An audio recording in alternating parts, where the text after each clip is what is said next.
La palabra de Dios dice en el Salmo 51: Ten piedad de mí, oh Dios, conforme a tu misericordia, conforme a la multitud de tus piedades, borra mis rebeliones, lávame más y más de mi maldad y límpiame de mi pecado. Crea en mí, oh Dios, un corazón limpio y renueva un espíritu recto dentro de mí.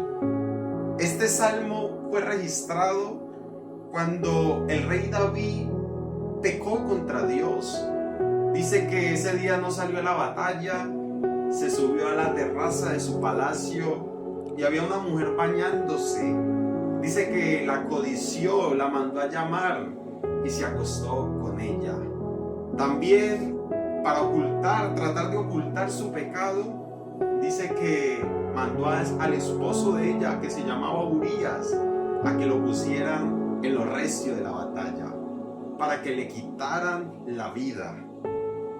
Y a veces nosotros cometemos pecados que ofenden a Dios, y quizás en ocasiones nos vemos encerrados y decimos: no voy a volver a la iglesia, yo me voy a apartar de los caminos de Dios, porque el diablo de una u otra manera nos está acusando. Mira, ¿para qué vas allá a la iglesia? Mira lo que hiciste, ¿sí? Lo mejor es que ya te salgas de ahí y te vayas a hacer lo malo. Pero la escritura me dice que cuando vino el profeta Natán y le dijo a David lo que él había hecho, David se olvidó del efod, David se olvidó del vestido real que tenía, se despojó de su corona y cae postrado ante la presencia de Dios. Y ahí donde nace este salmo, y David con todo el alma, con todo su corazón, se arrepiente delante de Dios y le dice: ten piedad de mí, oh Dios, conforme a tu misericordia, conforme a la multitud de tus piedades, borra mis rebeliones. David no le importó que era el rey, no. David lo único que le importó fue ir a la presencia de Dios y pedirle perdón. Y dice que Dios perdonó a David. Y si Dios perdonó a David, también nos puede perdonar a cada uno de nosotros. Porque el salmista dijo: si mirares a los pecados, ningún ser humano podrá estar delante de ti. Porque Dios conoce nuestra condición, se acuerda de que somos polvo. Pero así como tenemos muchas veces la cara o la habilidad para hacer lo malo, tengamos el coraje para ir a la presencia de Dios y pedirle perdón. Dice la escritura que Él no rechaza un corazón contrito y humillado.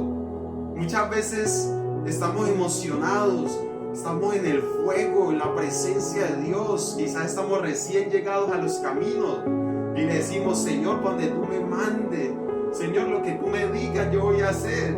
Lo mismo le pasó a Pedro: Señor, yo contigo hasta la muerte, y si fuere posible voy hasta la cárcel, a donde tenga que ir contigo, yo voy a ir contigo, Señor. Pero Pedro estaba como en un momento de euforia, de emocionalismo, y el Señor lo mira y le dice: Pedro, si te dijera que antes que el gallo cante 3 veces, tú me habrás negado. Y dice la palabra de Dios que vinieron a Pedro, los que estaban crucificando a Jesús, vinieron a Pedro y le dijeron: tú hablas como ellos, tú pareces judío, tú pareces de los que andaba con Jesús. Y Pedro dice: no, yo no le conozco, yo no sé quién es él. Dice la escritura que hasta maldijo y cantó el gallo 3 veces, y él se acordó de las palabras de Jesús. Dice que Pedro lloró amargamente porque le había fallado a Dios, cuando en otro momento, hablando con él cara a cara, le había dicho que con él hasta la muerte, hasta la cárcel, que con él iba a vivir lo que fuera. Pero vemos a Pedro llorando amargamente Y pensó Pedro que ya el propósito de Dios se había acabado, ¿sí?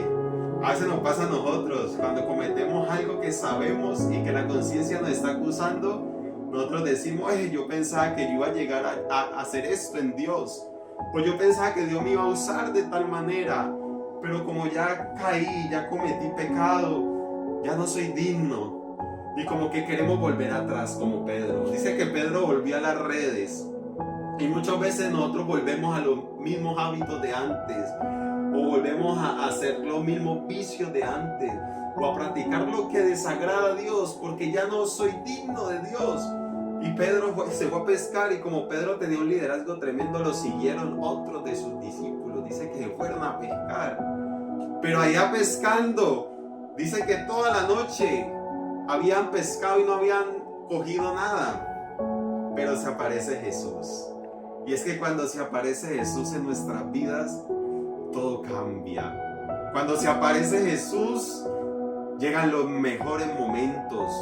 Dice la escritura que Él les dijo, tira la red a la derecha. Los otros dijeron, Señor, llevamos toda la noche pescando y no hemos cogido nada.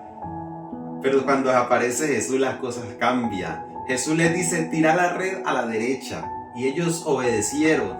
Y dice que se rompían las redes. Tuvieron que llamar refuerzo de otras barcas para sacar la cantidad de peces que había. Así, de tal manera, reconfirmó Jesús el propósito que tenía con Pedro, que aunque lo había negado, que aunque se había portado mal, Dios no le tenía en cuenta ese error ni ese pecado, sino que lo quería usar para cosas grandes. Dice la escritura que con tan solo pasar la sombra de Pedro se sanaban los enfermos. En cada predicación, en cada discurso que Pedro daba, se arrepentían y se convertían, haciéndose bautizar muchas personas. Eso es una clara señal que esa palabra se cumple hoy también con nosotros. Que sea lo que haya pasado, Jesús te dice hoy, yo tengo propósitos con tu vida. Que sientas que ya no eres digno, Jesús te dice, sí, yo te levanto, te restauro, te uso para mi gloria. Todo no está acabado. Jesús no ha terminado contigo ni conmigo. Vienen cosas grandes, vienen cosas sobrenaturales para nuestras vidas. Que cuando pensamos que ya todo se acabó, Jesús te dice, no, esto apenas comienza. Dios les bendiga.